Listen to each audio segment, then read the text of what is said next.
All right, man. So I guess first of all, man, it's a pleasure to have you. Here with us, and pleasure to be here. It's man. I think we got a great opportunity, man, to kind of hear the history, man, the origin of like who you have been to the city, and also the doors that you have been able to step through representing the city, man. And I guess my question for you is, who is Babee Loc, man, and where did this start? Where are you from? Man, I'm just a average cat from Oceanside, man. That grind the way I grind to get to where I was at. I never stopped pushing, so that's what made me get through them doors that I'd been through. I'm no different than nobody else. I grew up in South Oceanside, you know what I'm saying, and been there forever. And once I got into the music game, opportunities arise to where I jumped on it.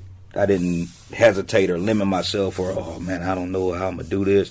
I just went for it, you know what I'm saying? No inhibitions, no hesitations. And it by doing that, it opened a lot of other doors for me to step in with the acting and all that stuff too that I'm doing now. But that's just it, man. I'm just a regular Oceanside cat that got a little further than some people because I didn't stop. Yeah. You know what I'm saying? But I ain't no different. I'm an Oceansider just like the rest of y'all. How long you been in the game, man? The music industry? Yeah. Well, I first started, I wrote my first rap in 92. It was a rap. But my older brother, Slim, was a rapper. And he was super good. You know what I'm saying? He had the group, the IBS, back in the day. Mm-hmm. That was going to get signed to Ruthless Records with Eazy-E. And I'm a little brother. So I was like, I don't want to rap. Because if I rap, then they're going to be comparing me to my big brother. You know what I'm saying? And if I ain't as good as him, I'm going to be looking retarded, stupid. You know what I mean? So I always loved reggae music. So I was like, you know what? I'm going to try this lane here. And I wrote my first reggae record in 93. And from then on, that's all I've been pushing is just the reggae.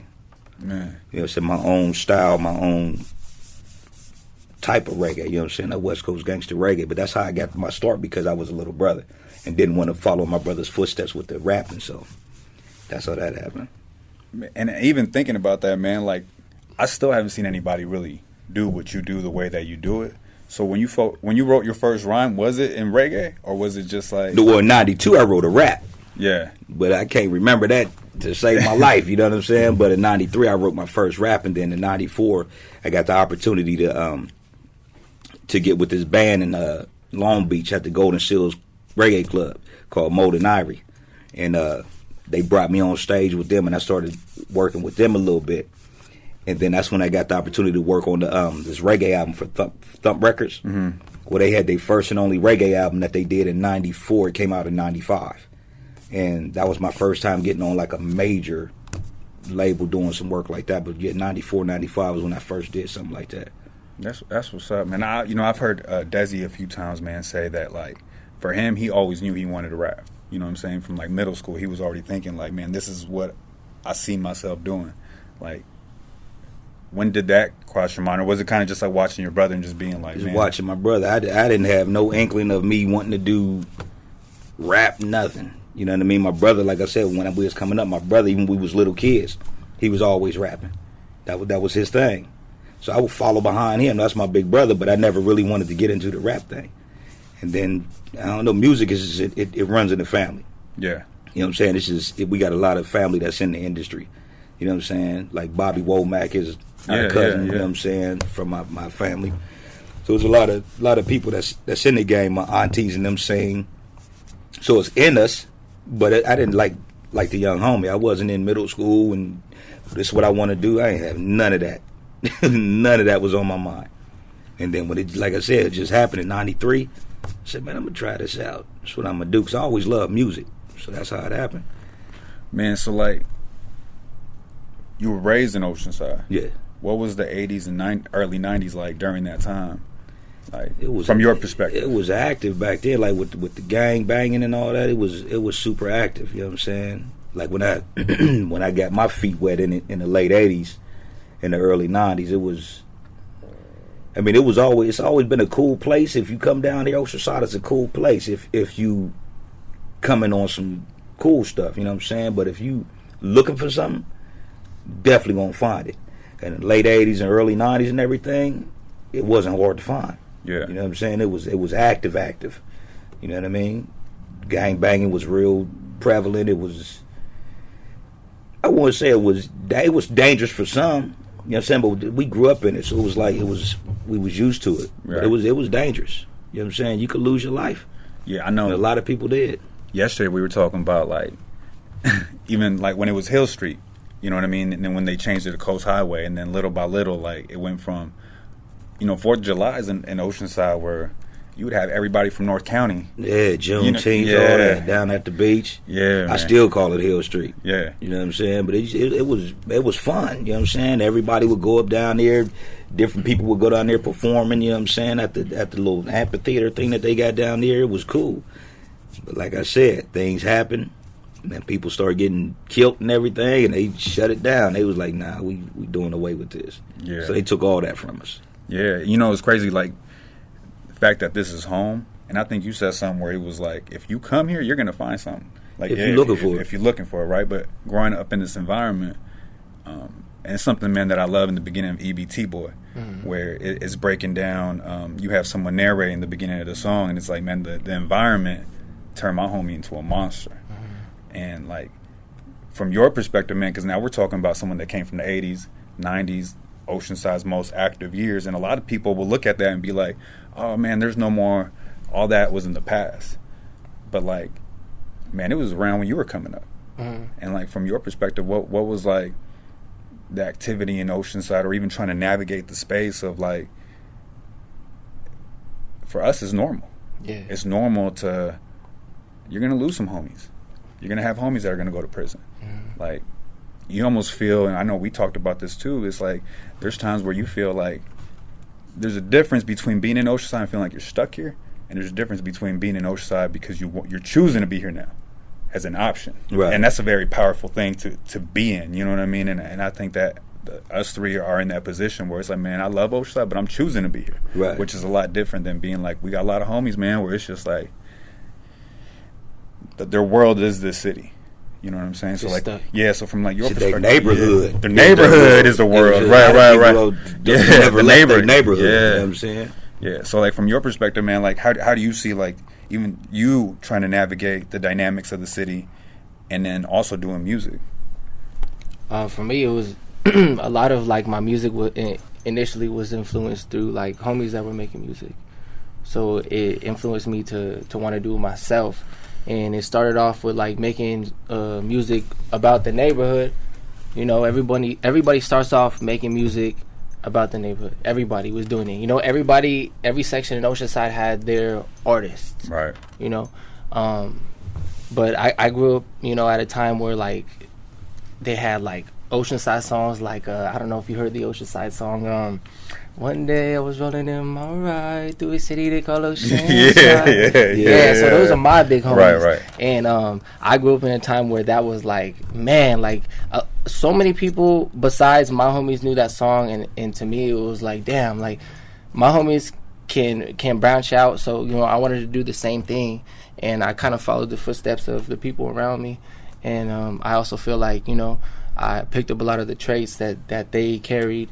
The look, you know, the way they carry themselves, you know, the way that they harmonize, and in the way that they just are. Like, I grew up in Fireside, so when I was younger, it was like populated with a lot of Samoans, and we lived on this side of Fireside, and then there was a lot of Crips on the other side of Fireside. So for me, it was kind of like, you know, I'm on this side, so it was a little bit of like a lot of running into people that, you know, mistaken identity, I guess you would say. Right. But for me, it was the reason why I have the characteristics I do, and the way that I rap.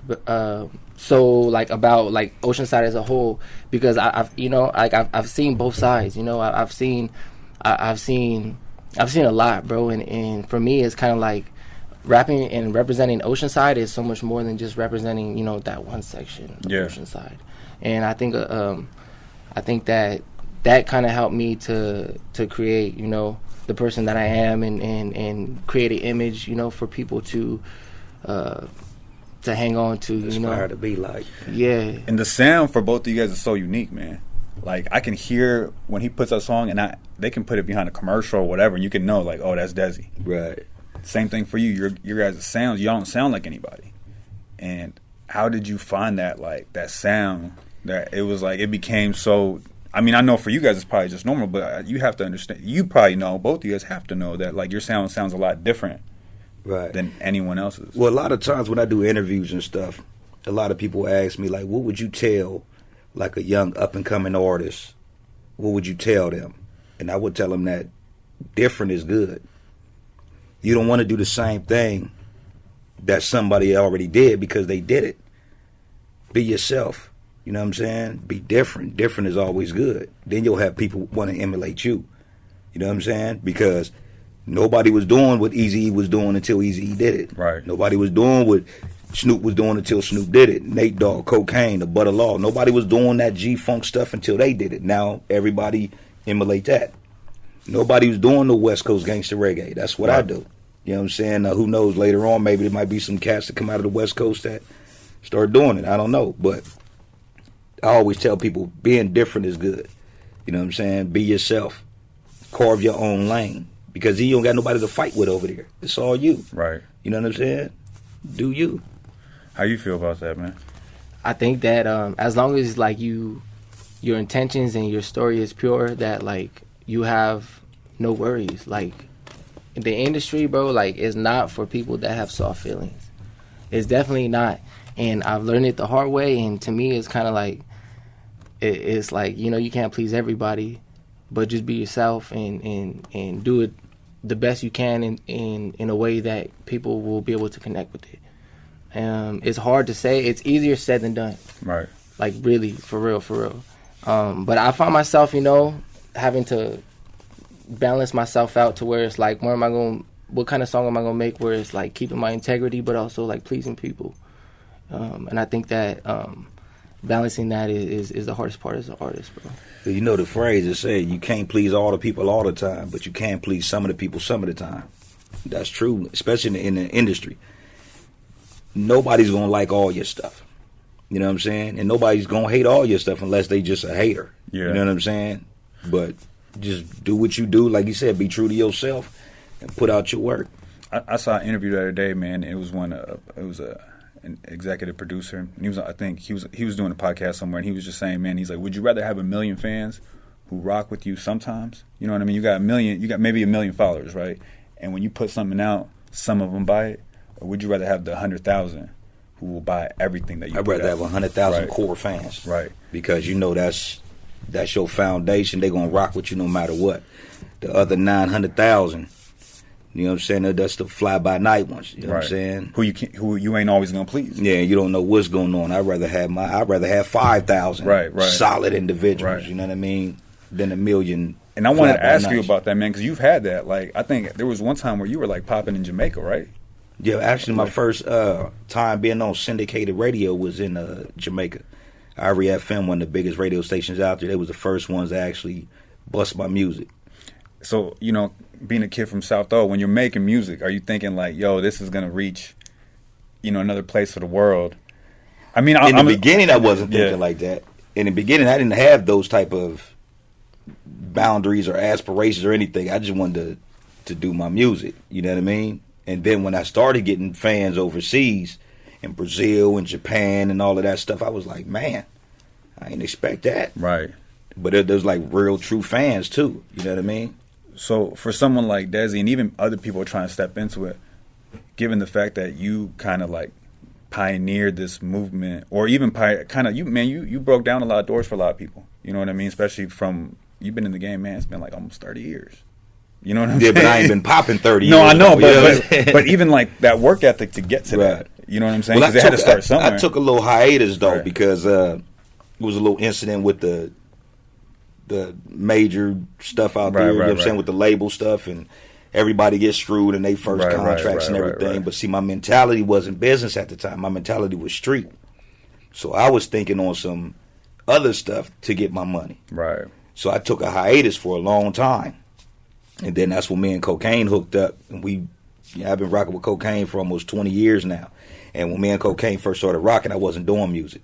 I was like, I was playing around. I would do little stuff with the homies. Somebody wanted some features or something, I would do it, but I wasn't serious. Then I actually got serious again, and that's when I really started pushing. You know what I mean?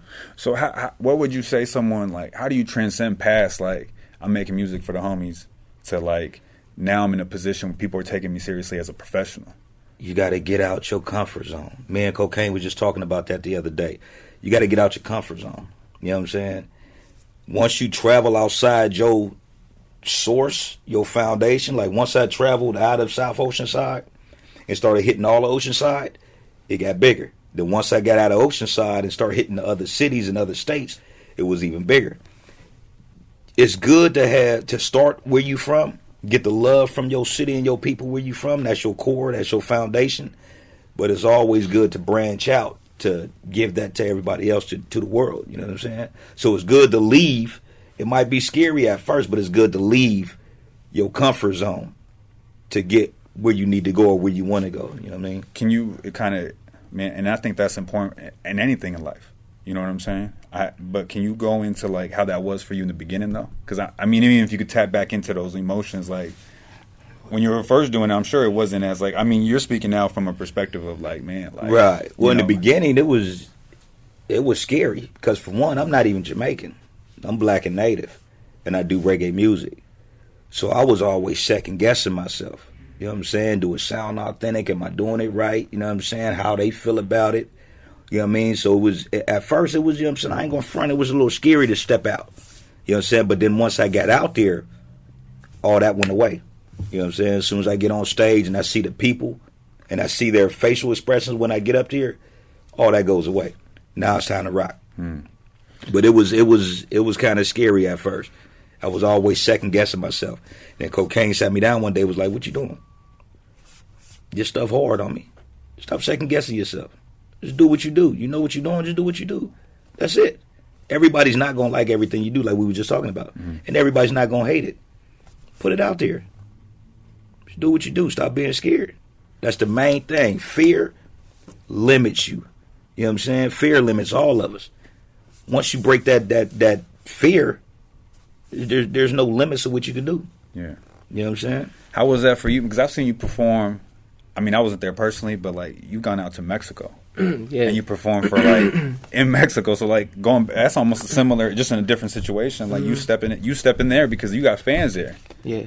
And so it's like, how was, like, man, performing in performing anywhere where they don't know what you're saying, you know, for the most part, it's kind of like it's crazy. Like, even having listeners that are, like, in Germany or Japan, it's like they're just going off of, like, the style and the melodies and you know, like, my image, you know. But it's crazy that, like, music really moves people, you know, and they don't even need to know what you're saying, man. They could just, you know, feel it. But it's crazy, and it always surprised me, you know, being able to, like, have, like, people rocking with me from different countries, man. Yeah, because have you noticed a lot of these different countries and stuff, they don't speak English. Yeah. But will recite your lyrics word for word. Right. And that's all they know is just crazy. your lyrics. But as soon as that song go off, they don't know nothing else. Right. You know what I'm saying? It's like he said, music is it brings people together. It's universal. Like Bob Marley said, you know what I mean? It's the same thing. Music, it just, I don't know, it gets in everybody's soul, man. All the hate and everything go away. You rocking with people next to you that might be your enemy somewhere else, but y'all at a concert together being a fan of this cat, and y'all chilling together, getting it in. Can you talk about that, man? Because obviously you grew up in a time in Oceanside and just in California, period, where I felt like it was, I mean, from my perspective, it was the most active as far as me being born and raised in Oceanside. Like, I mean, it's still active now, but... You mean like on the gangbang? On the gangbang stuff. With the music? With the music. In regards to, like, man, how was it when, like, you're out here doing music and all of a sudden you got people who essentially someone might consider you enemy, but now they're a fan? Like, how was that? Because music is powerful. It was wild because I would do shows, like I came up as a Crip. I would do shows because I rock with a hip-hop crowd. There'd be a lot of Bloods up in there. You know what I'm saying? But after I started doing my thing, like at first I was still street with it, so I was like, you know what I'm saying, there's some enemies up in here, right. You know what I'm saying, about to get it cracking. But then after a while I was like, well, they paid to get up in here for something. You know what I mean? So I had to take that street mentality up out of it and think of it as a business. You know what I mean? And once I did that, it was crazy. Then I started rocking with some Damus and Pyrus, you know what I mean? Got records with them and videos with them and actually became good friends with some, you know what I mean? And once I left that street stuff alone and started really concentrating on the music and the business, it opened up way more doors. Yeah. Way more doors. Because that energy, right? And I go everywhere. I be in every city. I be everywhere. You know what I mean? And it's how you carry yourself. If you carry yourself with that, oh, I'm a gangster and I'm all this and that, and that's all you thinking about, that's what you're going to get. But if you go with respect, the respect is reciprocated. You know what I mean? I know where I'm at. I know who y'all are, but I'm coming with respect. And they respect that. I don't care who you are. If you come with respect, a real man is going to respect you. Right. You know what I'm saying? A goofball still going to be with the dumb shit, like, you know what I mean? But a real man, if you give a real man respect, he going to reciprocate it. Right. You know what I mean? For you, man, because you mentioned that you grew up in a specific part of Oceanside where on this side, this is what it was, and on the other side, and I know what you're talking about, so on the other side of Mission Avenue, that's what it was within the mid, right? Yeah. And so, like, how has it been for you, like, now that you transcended too, and you got fans from different parts of the city or just different parts? Bro, this shit, the music, man, it really brings people together, for real. That's real. I'm going to tell you that right now, because me, as an artist, it's my job to tell things that I see and things that I witness and things that are true to me. You know what I'm saying? So when I was younger, bro, I got into it, you know what I'm saying, with some other side, people from the other side, me and my brother. It's just me and my brother, and we get jumped by a group of individuals that are from, you know, a different side of the park. Well, after that, bro, like, that day, like, it was like a story that, like, I had to write about, you know? So I wrote about it, put the song out, and probably not too long ago, you know, I go out, you know, I step out and with the fellas, and I run into a group of individuals come up to me, and they're like, hey, they're the dudes that jumped me at the park. And they're like, hey, we heard your shit. How many years though? Or was it just It's been like, from that time, it was like a decade. You know, it was like a decade, and I was just a kid, you know? And these group of individuals, I see them, bro, when I'm stepping out, and they come up to me, and they acknowledge me for what I'm doing, and they just tell me that they're supporting me, and they even tell me, bro, they're like, man, we even heard that shit that you was talking about that day that shit pop off at the park. And I'm just like, damn, to me, that's just crazy, because, like, people that, at the time, you know, when you're young and you're facing, like, adversity and shit like that, it's like, you really hate, you know, you hate certain people because of reasons. And then when you grow up, it's like, it's just crazy that those same people would be acknowledging you for your hard work and your honesty. And to me, it's just like, man, like, that right there, bro, was like, whoo, like, that shit was like, whoa, I had shit. a similar incident. I'm in the neighborhood in the store, right? I go up in there to get my stuff, and there was a essay in there. You know what I'm saying? A gangster. And he's looking, I'm looking at him. I'm like, man, I'm finna have to get down. I'm like, all right, so now I'm in that mindset. Okay, it's time to get it popping if it crack off. So he left the store. Then he came back in. So I'm like, okay, it's really finna hop off. He said, ain't you Babee Loc? I said, yeah, I'm Babee Loc. He said, man, what you doing for the city? And I've been hearing your stuff. Hey, man, keep doing what you doing. My whole demeanor was like, man, I'm thinking that this fool finna start tripping. But he actually was digging my stuff. So that's when I, you know what I'm saying, like I told you, I had to change my mindset. Because everybody's not your enemy. Right. You know what I'm saying? And some of your enemies become your fans. Right. So when that happened, my whole demeanor changed. Like, wow, that's crazy. I'm ready to do some sideways stuff, and homeboy was just a fan. That's and crazy, telling me right? that he appreciate what I'm doing. You know what I'm saying? Because I always throw the city up. No matter where I'm at, I'm always screaming Oceanside. Right. No matter where I'm at. And I think, man, that's huge too, man, because you're in that state of mind now where you can be like, I mean, obviously you were cautious in that moment because you had to be, but once that person shared their intentions, it was like you were in the right state of mind because of where you're at in life to receive it. Right. Because like you said, if it's on some weirdo stuff, you know, they ain't gonna be able to let that go. Right. But because of where you're at, it just shows, like, man, like, that's called growth. Yeah, man, and I think people appreciate that, bro, because we've seen you next to Snoop, next to Warren G, next to Cocaine, next to, like, YG, and I swear you got Oceanside shirt every And time every you picture. and every picture, Every right? picture. And I think we appreciate that, man, because like you've been able to step into spaces that I believe Dezzy will. You know Right. what I mean? And I've even heard you do interviews, man, where like I think it was like 5-6 years ago, somebody was like, man, you got to be the coldest one out in Oceanside if you're killing it out here. And you were like, man, there's a lot of talent in Oceanside. Yeah, you know what I remember mean? that video. And you were kind of just like, I'm just happy that I was able to come out here and pretty much open doors for people. Right. You know what I'm saying? But it was that work ethic. It was your work ethic that allowed that to open doors. But the Right. fact that you've always kind of like shown love to the city the way that you have. I heard an interview that Nipsey did one time. I think he was like speaking or something like that. And he said, man, you know how kids spell love? He said Time, time.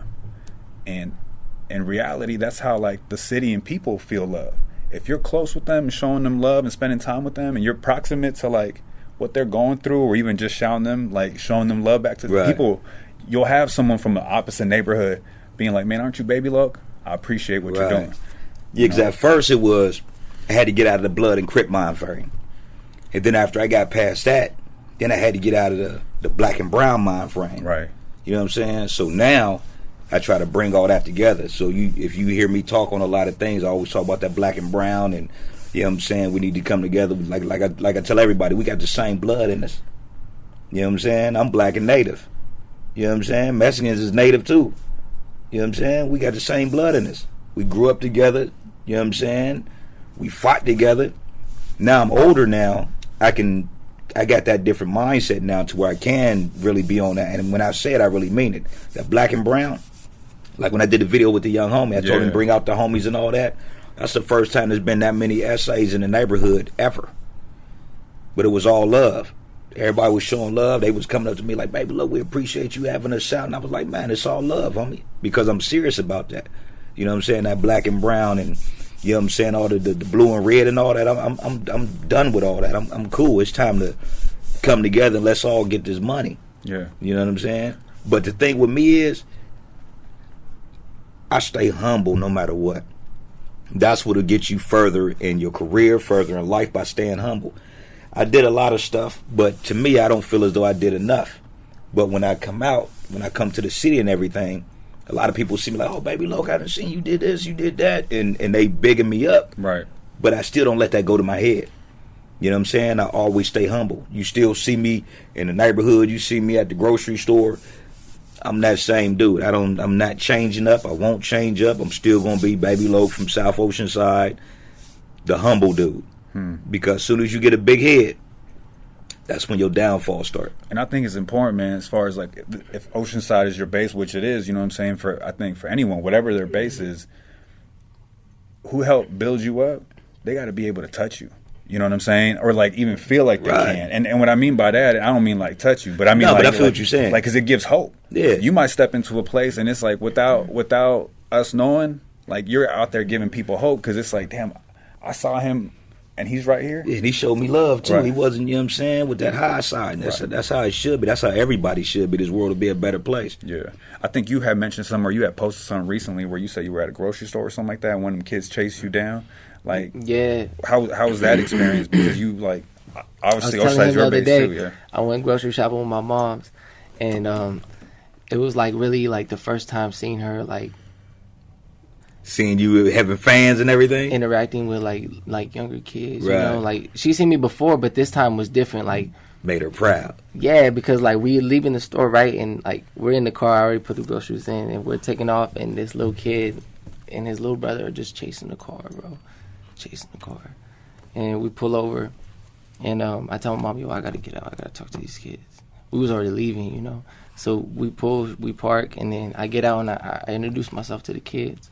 And the little kids could not even talk, bro. And it was just crazy because, like, for me, it's like, damn, like, I work really hard, bro, to get, you know, constantly to try to get, you know,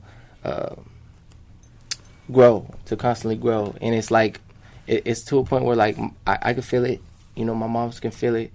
And it's a humbling feeling to be able to witness that and have my mom witness that. And it was crazy, man. And I got to talk to the kids, and then afterward we took a picture. But it makes me starstruck that they're even recognizing me. Right. So I'm more like surprised at them than they are to me, bro.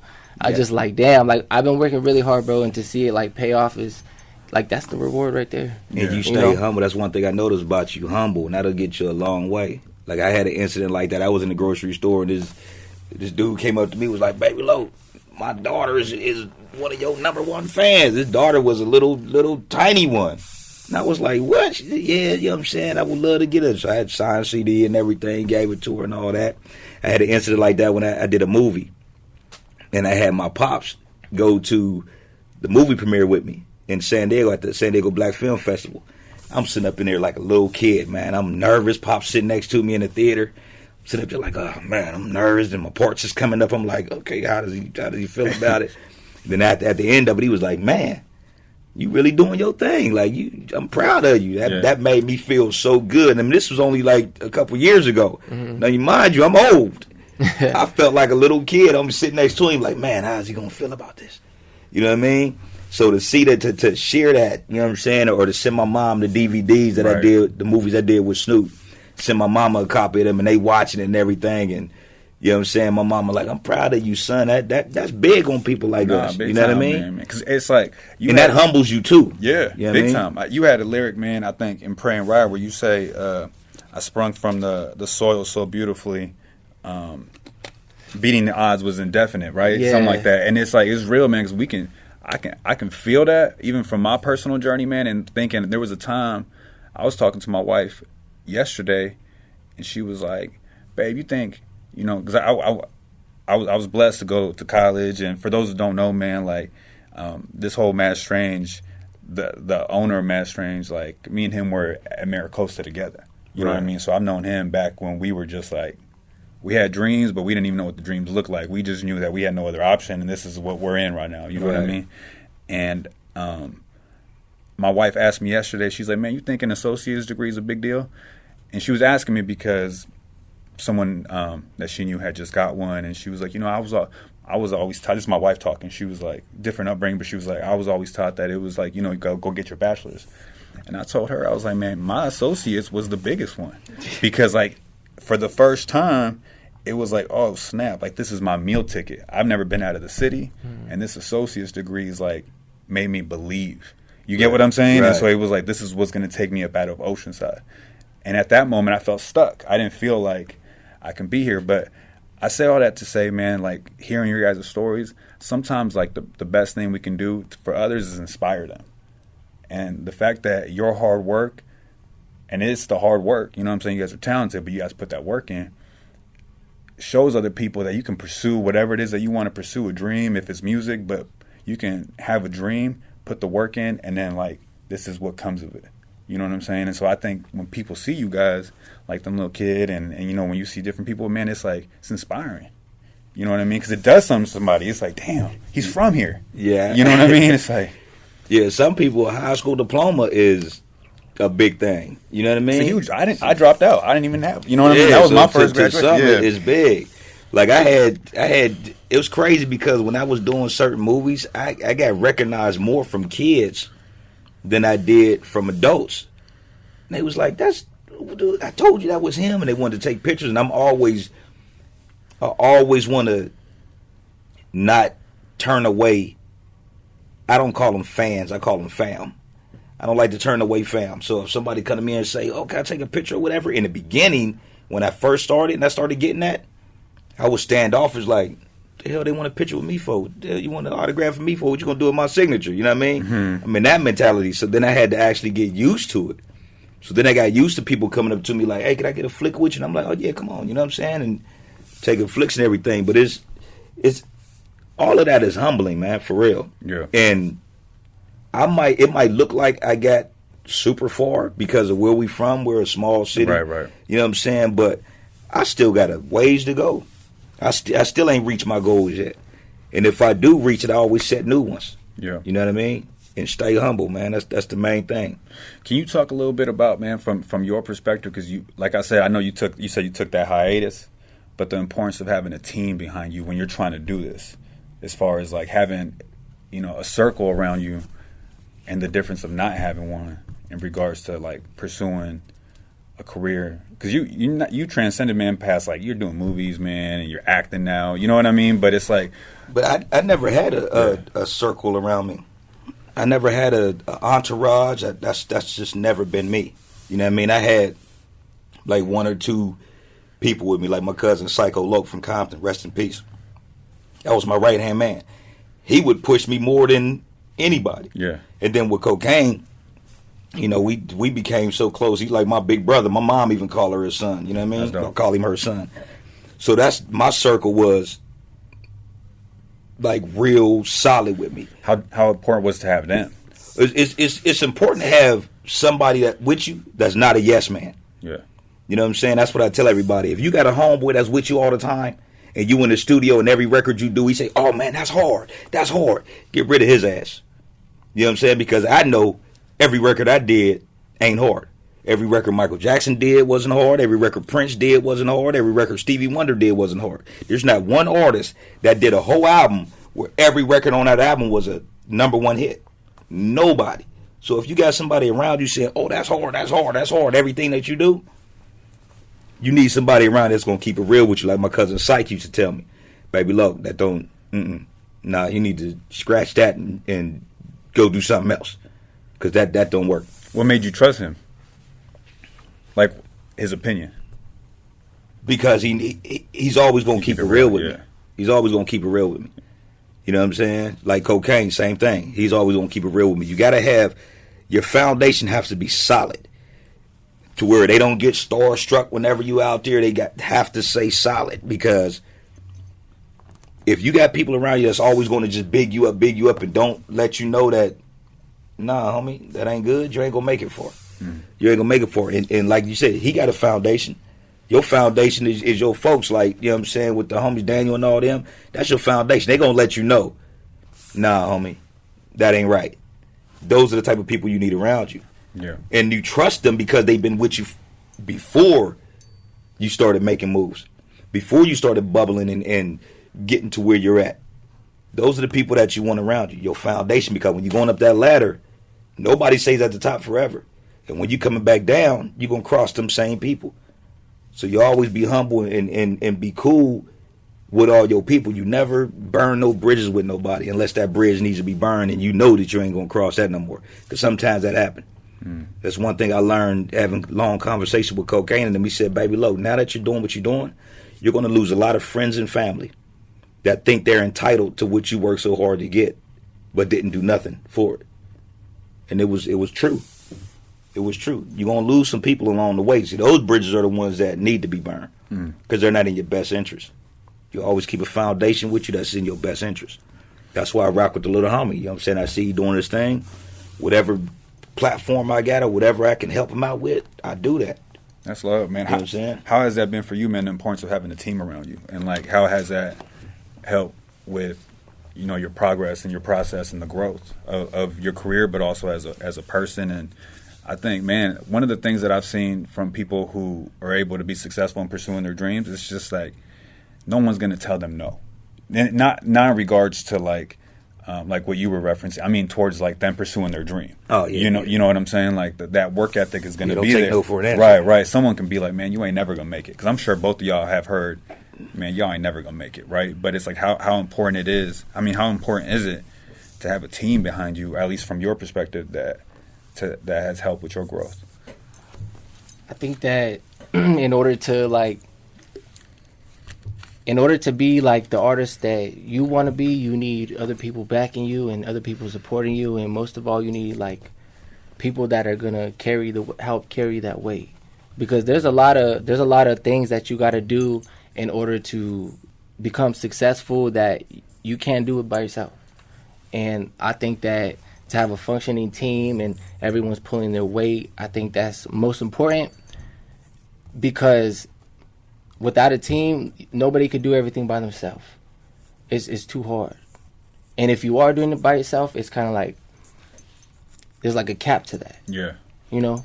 So a team, you definitely need a group of individuals that are going to push you and be hard on you, for sure. Mainly because, like, you have to be open to criticism. You have to be you have to be ready for what other people gonna say. If you can't handle what your team's gonna tell you, it's like, how you gonna handle it, when you have thousands of people commenting, their, what they think about it. So to me, it's kind of like you need people that are gonna pull their weight, on a team, that are all doing their part in order to successfully function. And you also need to have self-motivation. Yeah. Because your team can tell you all day, go, go, go. But if you don't have that drive in you, it don't matter how solid your team is. If you don't have that in you, it's not going to work. You say that's passion? It has to be passion. Yeah. The industry, man, look, if you weak, go do something else. Because this industry, it'll break you down. It'll break you down. Be some times you be like, man, the hell with this. I'm done. You know what I'm saying? Because the industry will break you down. It's one of the hardest games to be in. You know what I'm saying? One of the hardest games to be in. But you got to have that self-motivation, man, because there was times, like I told you, I took that hiatus. I was like, man, I'm good. But that drive, it was still there. So I finally released it. It was like, you know what? I'm finna get back cracking. So you definitely need that self-motivation. You know what I mean? Because can't nobody really force you to do nothing that you don't want to do. Your team could come knock on your door at 6 o'clock in the morning every day to get you up. If you don't want to do it, you ain't going to do it. Right. You know what I mean? So you gotta motivate yourself. Right. And feed off of that motivation from your team. Man, one thing I admire about both of y'all, man, regardless of where y'all at, like for me being born and raised in Oceanside, man, I'm proud. You know what I'm saying? So when y'all did that song together, that right there was like, that's something that's going to stand the test of time. Right. Because that's going to always bring us back to like, man, remember when they did that it was the video, the visual behind it and all of that. Like, how was that for y'all to like come together and create that? Hey, man, I hit up Babee Loc. I said, hey, man, we gonna work on the record, and believe it or not, you know what's crazy about that song? We did that shit like 2 years ago. Yeah.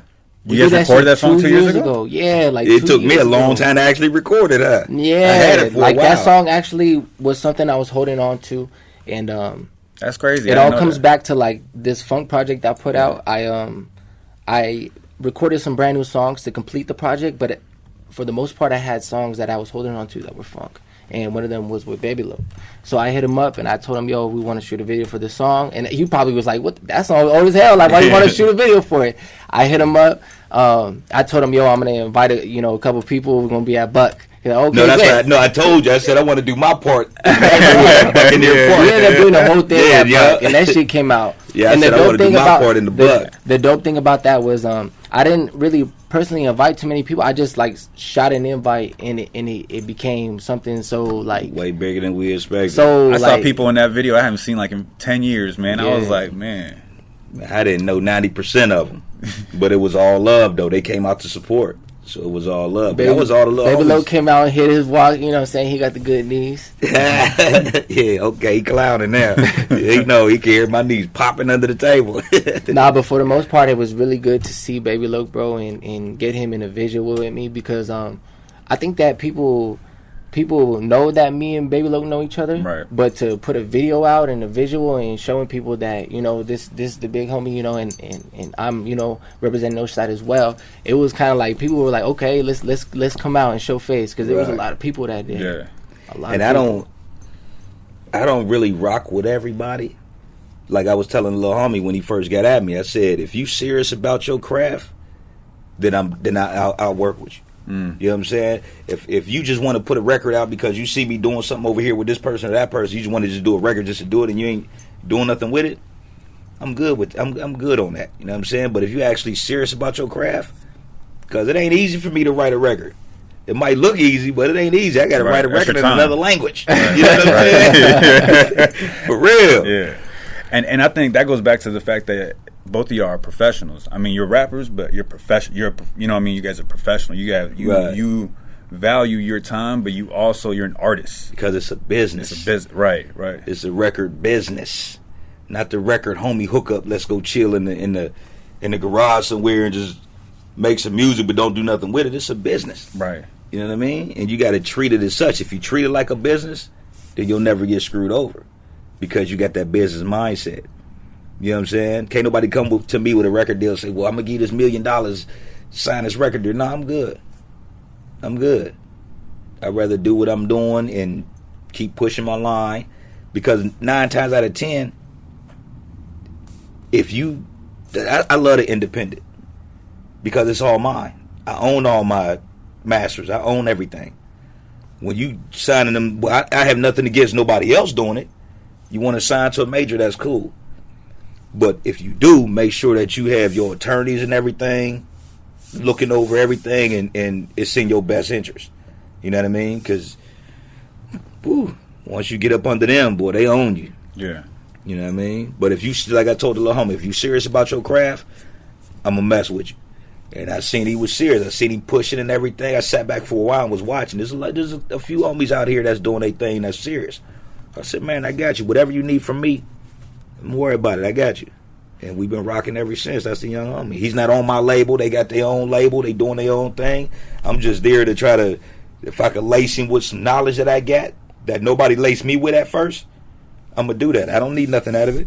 And I think, man, that's one of the values you bring to the city, but not just the city, just because of your experiences that you've gone through, that probably means more than like, hey, can you hop on the song? Right. You know what I mean? Because you have this wealth of knowledge of experiences that you've gone through that you can share with somebody that's trying to, you know what I mean, pursue something that you 10 years because I ahead. bumped my head a gang of times, so there ain't no need for you to bump your head. Right. You know what I'm saying? If I could, they say the games would be sold, not told, but not with my little homies. If I got some game, like I tell my nephews and them that's rapping and everything, I try to lace them with all the knowledge that I can to make it easier for them, because I bump my head a lot.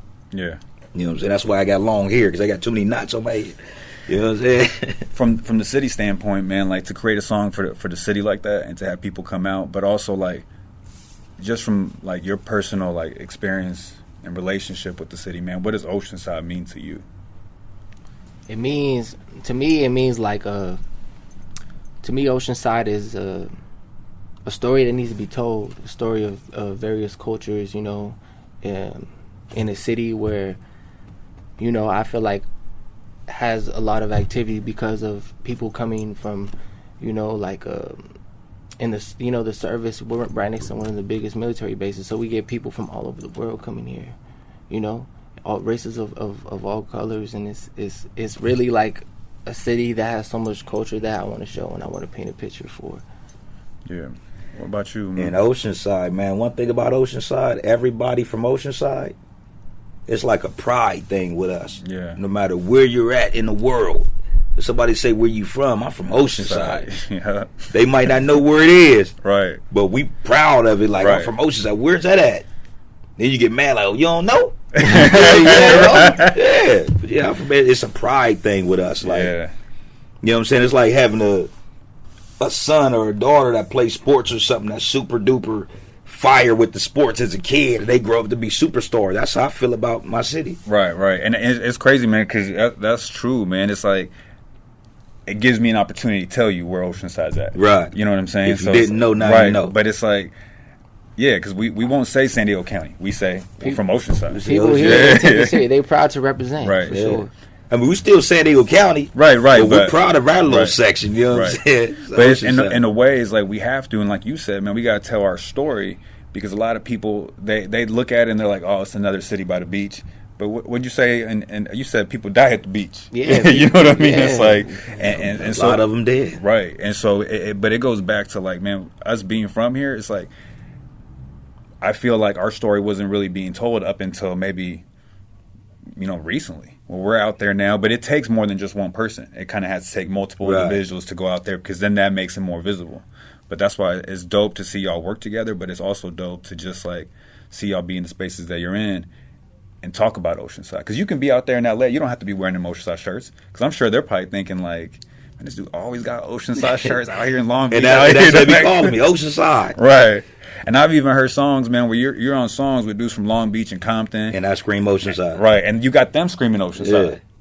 Like, one of the hooks that we did, it was me, Cocaine, Lil was a Baby Easy E, yeah, and a couple of homies from Pomona. And the hook was, you know what I'm saying, all my Crips, all Bloods, all the essays from Pomona to Compton, Oceanside, LA. You know what I'm saying? Right. They put that in the hook.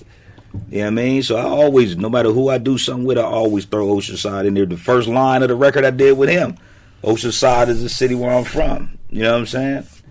So I'm proud of my little city. Man, so like the work that I do, man, I run a mentoring program, right?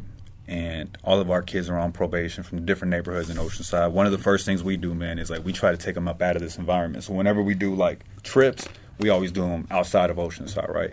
When we're together, these kids, I mean, obviously, I mean, and that's just the real from their upbringings. They're not going to want to have a relationship from, you know, someone from this side because they've been taught not to. And they've also experienced trauma that's made that feeling real. You know what I'm saying? Like, I'm not going to mess with you because X, Y, and Z already happened. But we've noticed, man, when we take them to L.A. or San Diego, they, like, little by little, without even knowing, man, when we're there for a couple hours, wherever we go, if we go to a sporting event or if we go to, like, wherever we go, They right? turn back into little kids. Man, well, they turn back to little kids, but you start seeing them, like closer shoulder to shoulder, right?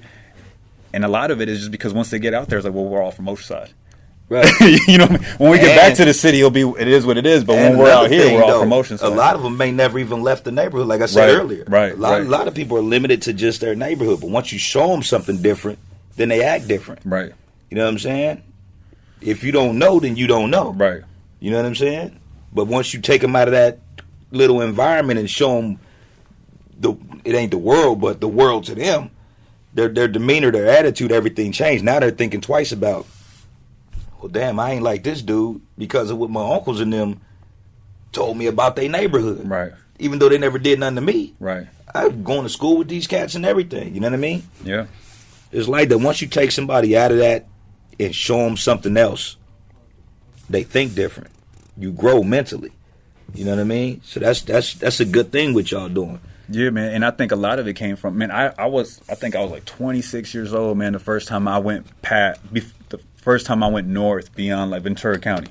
I was like 26.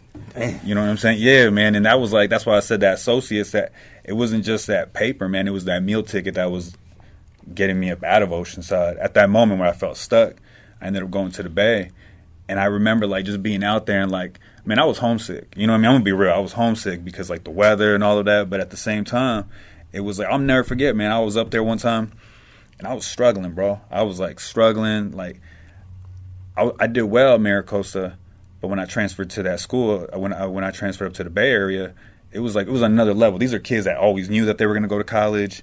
You know what I'm saying? I had, like, accumulated this knowledge, like, in 4 or 5 years ago, I was a high school dropout. Now I'm at this university. So it was like, man, I kind of just, like, crammed it all in. And I remember I called one of my homeboys, my boy OJ, and I was just telling him, he was asking me, like, how it was going. And I was like, bro, I'm not really feeling it, bro. Like, I don't know if I'm, like I'm not doing well. And he was like, dog, he said, man, you're out there in the Bay, bro, like, doing it. Like, most people, everyone's still locked up. You know what I mean? But I never forget, like, how much, like, he was proud of me. And I was even telling my wife, like, when I graduated and got my A, man, I had homies that came I hadn't seen in years. Because it was one of those things where it was almost like I felt like they felt like we got up at it. You know what I mean? Like we were doing it. One of us make it, we all make it. And then I started seeing the power of inspiration, the power of giving people hope. Because it's real, man. Like, when we pursue our dreams but put the work in behind it, and people see us take our bumps and bruises and fail, that's one thing about, like, when you're pursuing a dream publicly, that you're going to fail publicly too. And that can be hard, you know what I'm saying? But, like, if you really, like, if you push past that, like you said, like, man, like, you push past it, that only inspires others. You know what I mean? Like, imagine what that did for your dad, man, to be at that movie premiere. And it's like, you're nervous about your parts, but he's like, man, like, my son brought me to a movie premiere. Right. You know what I'm saying? Like, your mom, imagine what that did to your mom, bro. You know what I mean? For, like, them little kids to, like, and I think that's some of the greatest gifts we could ever give anybody, is, like, that hope, that inspiration. Because you never know who's watching you. Right. And see, there's a lot of people out here that pray for your downfall. But there's way more people out here that want you to succeed because of, like I said before, if you succeed, we succeed. Like your homeboy. You was telling him, man, I don't know about this. But he was like, man, look where you at. Look what you're doing. Look at us. Whoop-de-whoop, still locked up. Yeah. You graduated. They coming to your graduation because you didn't just graduate. We all graduated. You know what I'm saying? I didn't only do the movies. My homies did the movies too. When I get phone calls from the homies like, I'm proud of you. And these is from some gangsters. Like, You proud of me?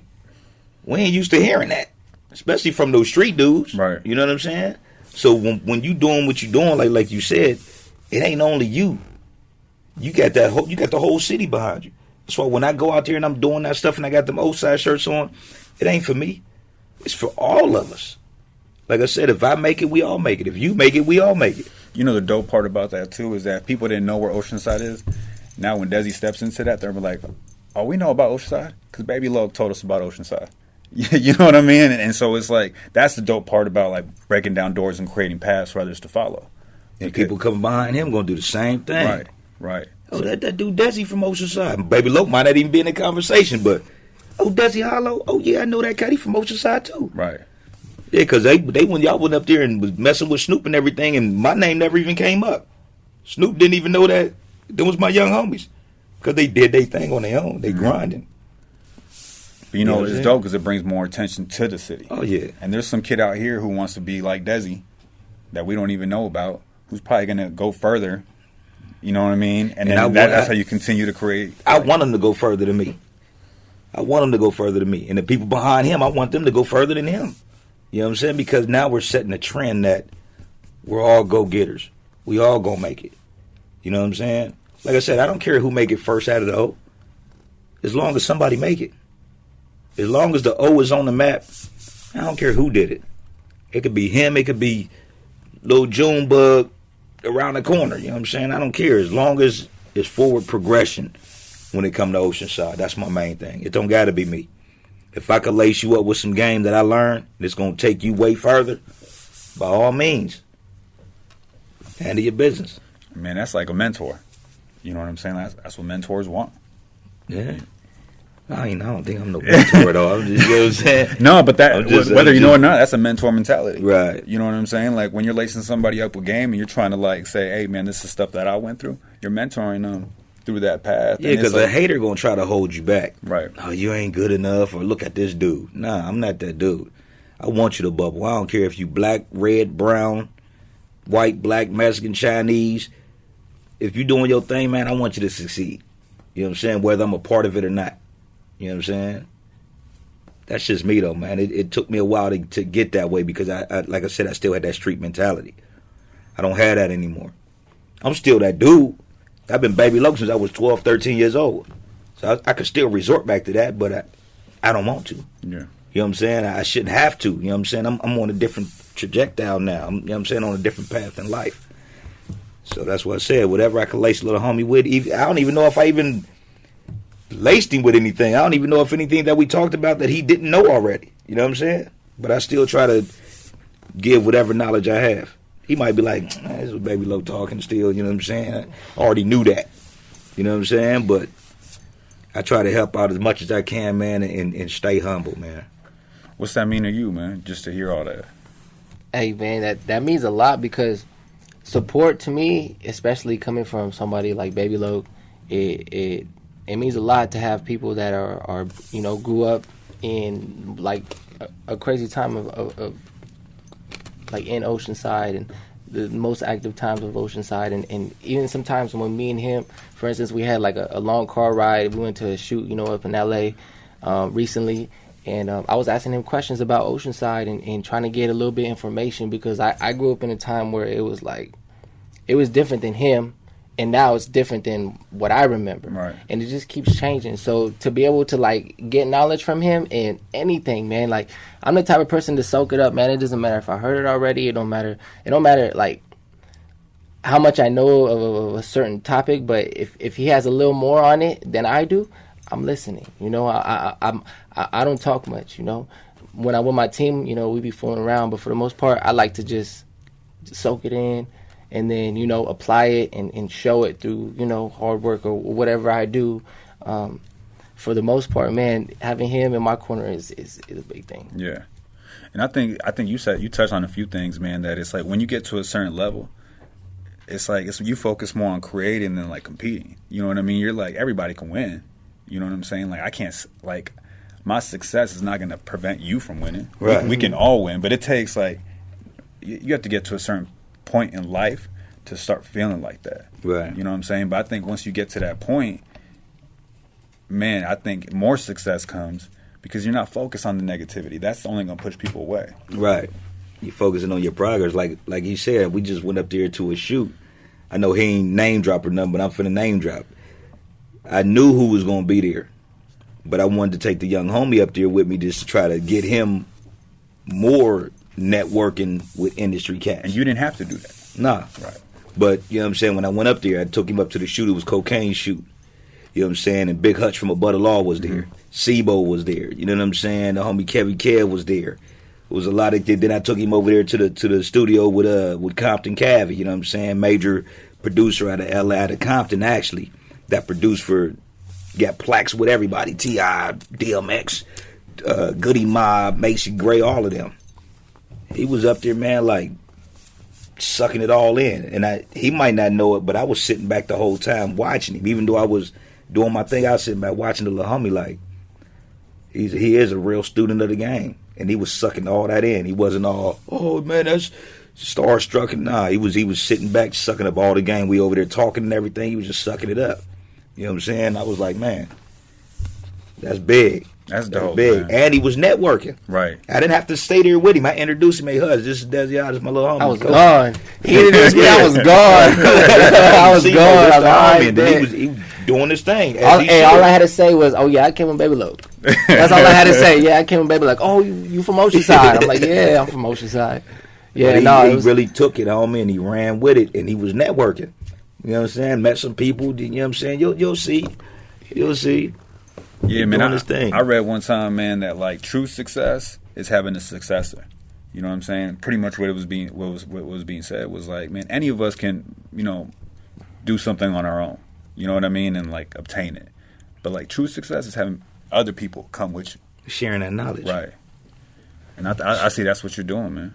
I mean, I try because like I said, I bumped my head, and I used to sit down and talk to Cocaine for hours about just industry stuff.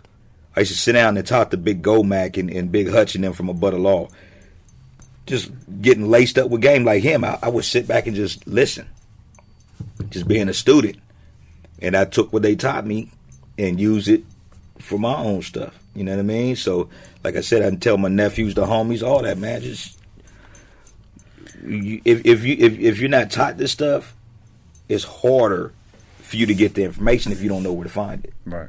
I just make it easier for you to find it, or try to make it easier for you to find it, unless you're just a dunce. What's that process like for you as far as like creating though? Like when you get to the studio, do you have a specific like process that you follow? I hate being in the studio. Yeah. I hate being in the studio. It might sound crazy because a lot of people that's in the industry, they love being in the studio. I hate being in the studio. When I go to the studio, I want to knock out 4 or 5 records and leave. I let the engineers and do their thing, but I don't like being in the studio. I mean, I'll do it. You know what I'm saying? I've been in the studio. We were just in the studio till 3 a.m. You know what I'm saying? But when I'm in there, I want to knock it out. Put the first record on, do my thing. Okay, put the next one on. Put the next one on. I hate being in the studio. My thing is getting on that stage, performing, touring and stuff like that. That's where I feel like that's my comfort zone. Yeah, that's my comfort zone. Seeing their eyes get big, and because the way I dress, the way I look, they think I'm gonna get out there and start rapping. I started doing that West Coast gangster reggae. At first they like, oh, what's going on? Then they start listening like, oh, okay. Right. Okay. You know what I'm saying? Then I know I got them. Then I turn it up. You know what I mean? But that's my thing. But I hate being in the studio. But my writing, as soon as I hear a beat or a production or a record or something, I know if I'm going to be able to get off on it right away. Just the first couple seconds listening to it, I'm like, okay, I got that. And then when I write, sometimes I don't write for a long time. Sometimes I'm just back to back with it, 15, 20 minutes, and I'm done. And that's the business side of you. You know what I mean? It's just like, how can I be efficient? Yeah. Man, I hate being in the studio, man, for real. I hate it. What about you, man? Because it seems like you live in the studio. I know. I don't understand that. Man. He got a pillow and a blanket in this studio. I'm in the studio every day just like a regular job. But it's my job to create as much music as I can to give my team options. I'm not, like he said, man, no one records an amazing back-to-back amazing songs. So for me, I'm just in there trying to make the best music I can. I mean, just last week, bro, I recorded like almost 6 songs in 1 week. Damn. And then for me, it was kind of like I have a job to do, and the only way to do it efficiently is to constantly be in the studio and spend, you know, as much time of my day as I can in there. And it's, to me, it's kind of like when I go in, bro, everything else is just like shut off, like the world pretty much, you know. So when I go in there, it's like I'm able to create a song a day, you know, by doing that. And I like to take my time, you know. Sometimes I'll be in the studio and work on just one song. Sometimes I'll go in there and I'll put pieces, you know. I'll do, okay, I needed to finish this song. I'll finish that one, start another one. So that's like my mindset, is to constantly move forward. Not everything is going to work. So you got to plan to be like, damn, that didn't work. Let's keep trying. And I think that my team is really good at that. Like consistency with keeping your options open and you know, not, you know, feeling like, damn, this song didn't hit, let's just like pack it up and leave. It's like, no, we're gonna be here until this motherfucker hit. How do you know when a song is done, man? Because if as much you're in the studio, I can imagine like you thinking like, okay, this song is done, and then you coming back the next day and being like, or you're able to like just be like, oh no, it's done. To me, it goes through me, it goes through my manager, you know, my I'm gonna say a designer, but we all have so many different jobs, bro. Like, for instance, we're independent. I'm signed with MadStrange, but we're independent, so that means that we do things ourselves, everything ourselves. So, you know, my manager has various jobs. You know, my designer has various jobs. My engineer, you know, he has like a lot of music to keep up with because I'm, you know, doing my thing. But everybody has more than one task, and my task is to just create the best music I can, and you know, be an image and be an inspiration. So everyone has their own job, bro, and you know, I'm in the studio trying to do mine.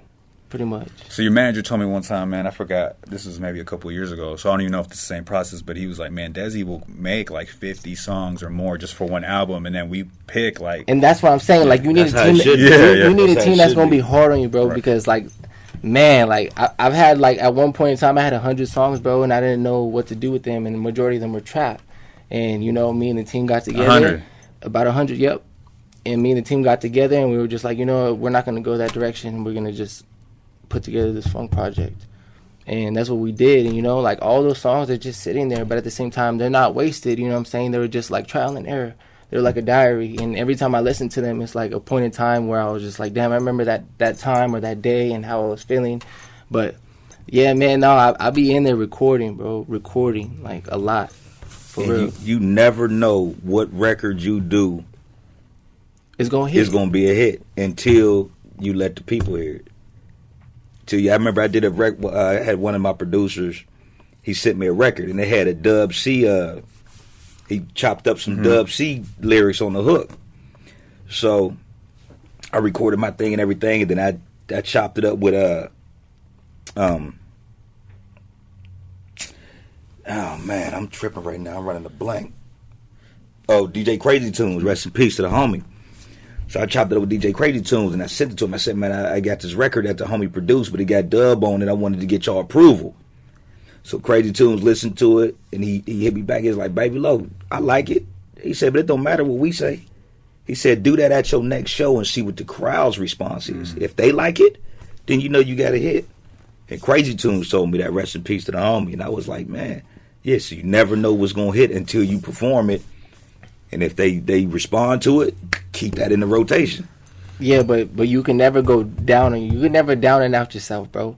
Like, sometimes me and the team will strategize, and we'll be like, all right, this song's gonna do pretty good, you know. We'll put it out, it doesn't do good, so we just keep trying, bro, because not everything is gonna work. How has it been like now TikTok's out and all the social media platforms, like utilizing the different spaces? Because there's times where it's like, I've seen some of your stuff, you'll put it out YouTube first, and it's like, then y'all put a TikTok, and all of a sudden it drives YouTube. Sometimes it drives the numbers. Right. So like, how has that been? Like, that's that young game, man. Manipulating all of those social media platforms. That goes back to having a team, bro. Because I'll tell you, man, like, I'm only like a fourth of Dezzy Hollow. You know what I'm saying? Like, there's everybody else that's a part of me. Like, because they're doing something that I would have been doing by myself, but it's like, you can't do it all yourself. You don't have time. So pretty much, it's like they help me with that whole, you know, internet and social media, because that's became something that's so relevant right now. Right. Yeah, like, bro, like my team created a TikTok for me,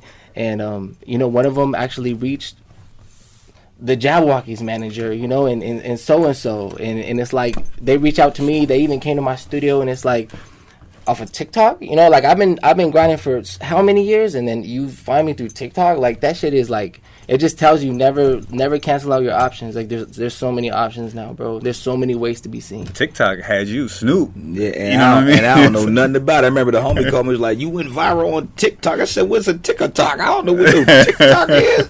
You know, I'm from the old school. Right. Tapes out the trunk. You know what I'm saying? So the and that's was, oh my bad, I mean, no, go ahead, bro. But that's crazy because when I was young, bro, when I was like in high school, I was like, even middle school, I was pushing CDs, bro. And that was back when, you know, we had to burn the CD, and then I'm signing it and shit. And it's so crazy, bro, that like you go back to the tapes. It's just it's crazy what technology has become. Yeah, and I don't know too much about nothing. I know Instagram and Twitter, all that other stuff. The young homie, like the homie told me, "Babee Loc, you went viral on TikTok." I was like, "Look, man, I don't know nothing about it. Start me one. If you want to start a Babee Loc TikTok, I don't know nothing about it." Snoop picked it up and then put it on his, and Snoop got millions of fans. Yeah. And next thing you know, I was seeing it on my feeds from everyone sharing it. That's because of him. He did that.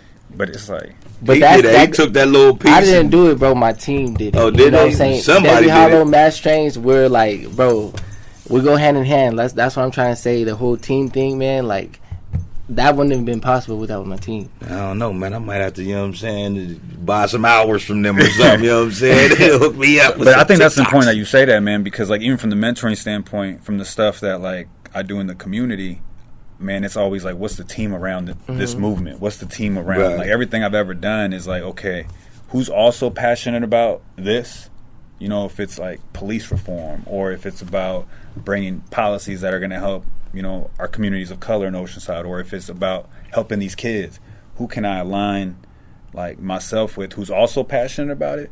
Because I know that one person's going to burn out. The capacity to like do all that is like, you're going to need a team behind you. And that's why I said, man, like, who's the team? Because it's like, that's the way I tell the kids all the time. It's like, man, who's your support system? Because I'm telling you, we want to be your support system, and we want to champion your dreams. And we'll be here as long as you want us to be here, because y'all from Oceanside, we from Oceanside, we ain't going nowhere. Like, this is home, so like, you got us. But man, like you said, man, you can only do something. You can't do it really by yourself. Yeah, even like a video, how you gonna film it yourself? Like, you know what I'm saying? Like, you have to have a team, bro. Yeah, man. Like, for real, and it shows, man.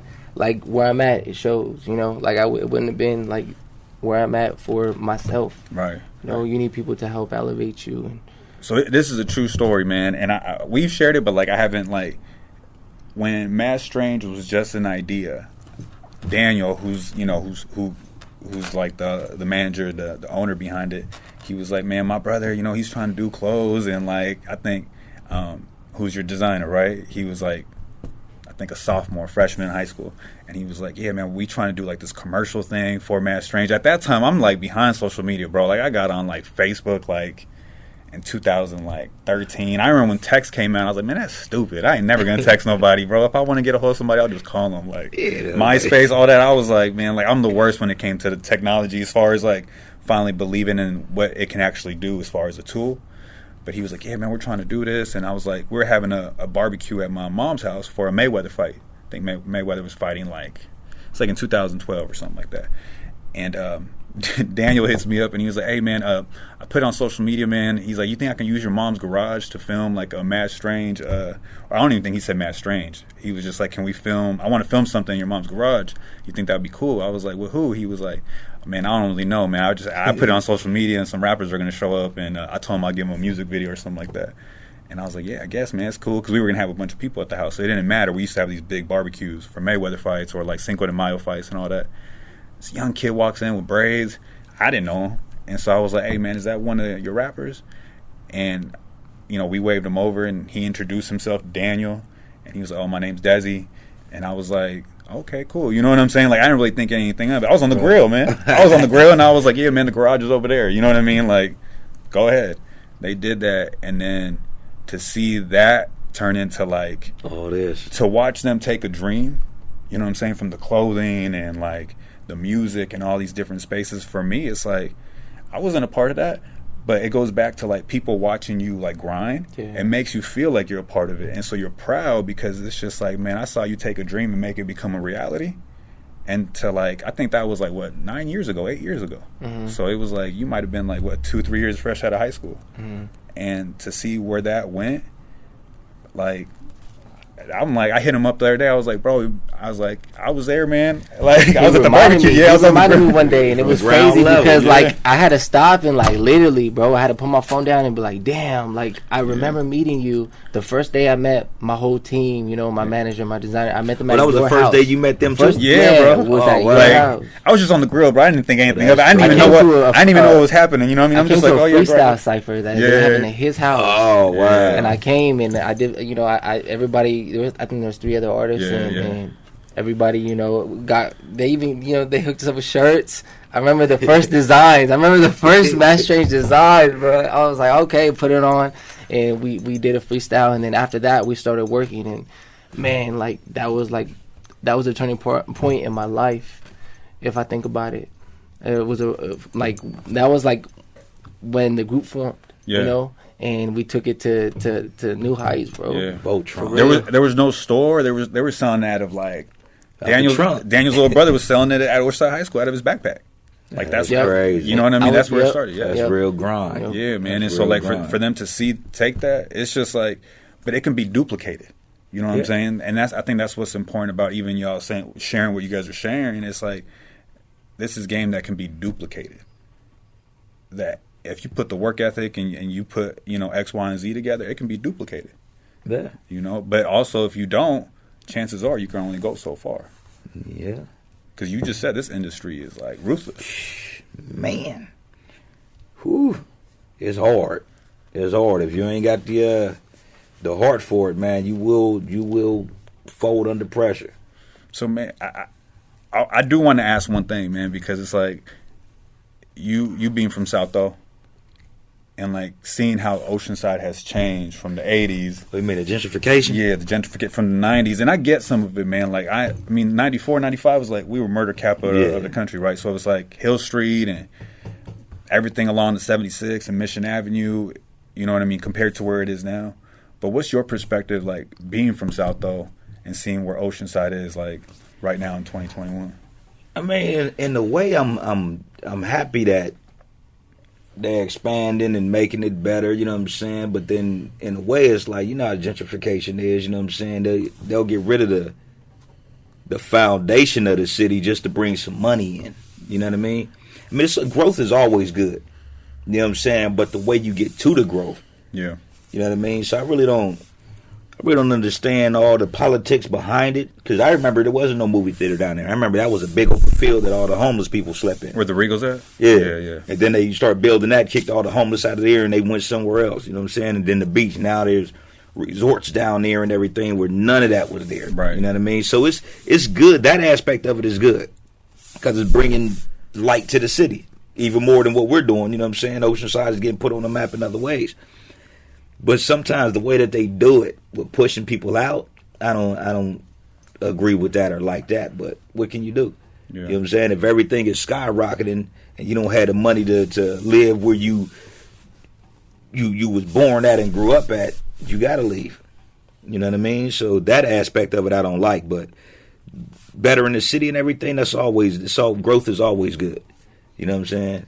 But I don't know. But with that, pay people more too. Yeah. You know what I mean? You can't just keep everybody at their same little minimum wages, and then you got resorts going up and everybody getting paid, but the foundation of the city is still struggling. Right. So everybody working at the hotels getting paid minimum wage. And probably ain't from here or live here. They probably live in Carlsbad or Encinitas or somewhere else. Right. You know what I mean? They ain't living in the east. They ain't on the east side or the west side, or, you know what I'm saying, in these neighborhoods. You know what I mean? Where the money should be going. Yeah.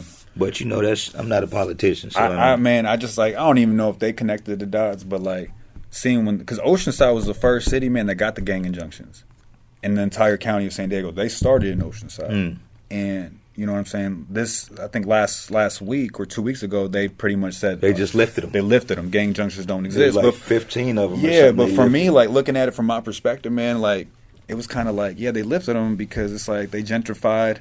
where the gang junctions were. You know what I'm saying? So it was like, let's lock these people up, let's make property values go up, and then we'll gentrify these communities. And then once they can't afford to live here no more, okay, let's remove the gang junctions. Yeah, send them somewhere else. Right? And so it's not our problem no more. And I think for me, that's one thing that I've tried to do, given the fact that like I feel fortunate enough to be able to like to have had the experiences I've had from growing up in the city, and then being able to like, you know, somehow make it through the cracks to obtain the education that I got. That kind of opened my mind up to like, oh man, this is why things are the way that they are. You know, it's like, you know it when you're young or even living here, but you don't know how to like, you don't know how to explain it. You don't understand, you know what I'm saying? it. You don't really get it. And then when I was able to get the education I got, then it all started making sense. And it was like, oh, okay, I see what they're trying to do to the city. And so a lot of times I wasn't even trying to step into like advocacy. It was kind of just like, damn, they ain't gonna let this ride. And it's like, damn, they're really gonna try to get away with this. Right. And then it's like, okay, how can we inform the community about, man, empowerment, but also like what's actually taking place, because it's very strategic. You know what I'm saying? And so like that's always been my, I think my mission since I've been able to like be in a position of like empowerment and say, okay, I'm choosing to be in Oceanside. And I've seen how it's changed too, man, because like now you see a lot more activity moving towards, not compared to the 90s, because the 90s were what the 90s were, but you see a lot more activity moving towards Douglas, Mission Avenue, like towards the valley, because everyone is like, if you want to stay in Oceanside, you got to move to the valley, yeah. Right? And it becomes like out of sight, out of mind. From me, I'm like, man, 10 years from now, Valley is going to be super active, because you're going to have every neighborhood migrating over there. And you're going to have all of these neighborhoods, and they're going to push them, and they're not going to gentrify that area. And like all of Oceanside that used to be spread out is just going to be in the valley. So that's why we got people like you and need people like you on that side to, you know what I'm saying, make some moves. Yeah, man. You know what I'm saying? But y'all, I'll say this, man. I'll say this. And it's something I appreciate from you so much, man. And John Gibbs is another one too, man. Like nephew. Whenever we've had to bring information to the community, we start here. We start at MadStrange. We start through Dezzy. Knowing his platform, it's like sometimes, you know, I just be like, hey, Dezzy, man, this is what's going on in the city. Can, you know, I ask Daniel, hey, man, this is what's going on. Can you utilize your platform to let the community know? Because we're trying to inform his fans, like, because he's speaking to a specific, you know, population. And, man, he's always like, yeah, let's do it. You know, and I think that's where it's like, man, like understanding, yeah, this is my base, but, man, I care about my city. And John's been like that too, man. I'll just hit him, and he was like, man, just let me know when. And I think that's powerful, because it goes back to like how you said music unites people. And you guys have been able to unite people through your music. And there's a lot of power to that, man. And I appreciate that. But just like I told him, you know what I'm saying? If like with you now, if you need anything from me, man, just shoot a call. I'm all with the, you know what I'm saying, giving back to the community. Yeah. You know what I'm saying? Because this is where I'm from. This is where I came from.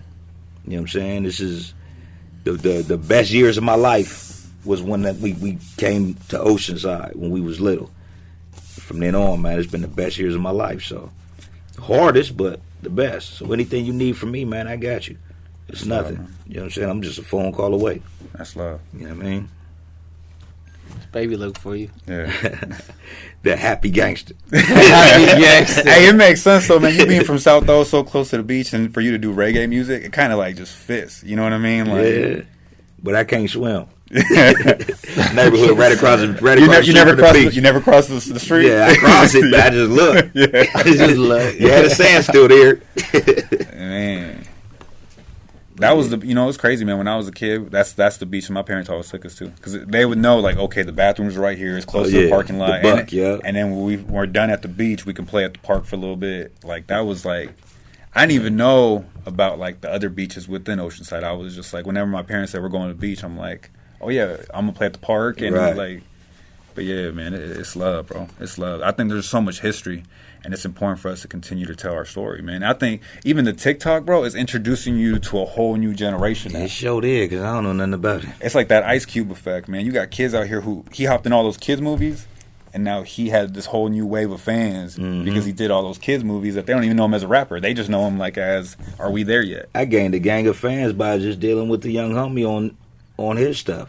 There's a lot of some young cats, even the Spanish fans that I got now. A lot of them was like, after I did that with him, I gained a lot of Spanish fans, man. That I be chopping it up with too. Like, I love it though, you know what I'm saying? Because like I said, I'm real big on that black and brown and bringing all that together. So he helped with that just by dealing with his people.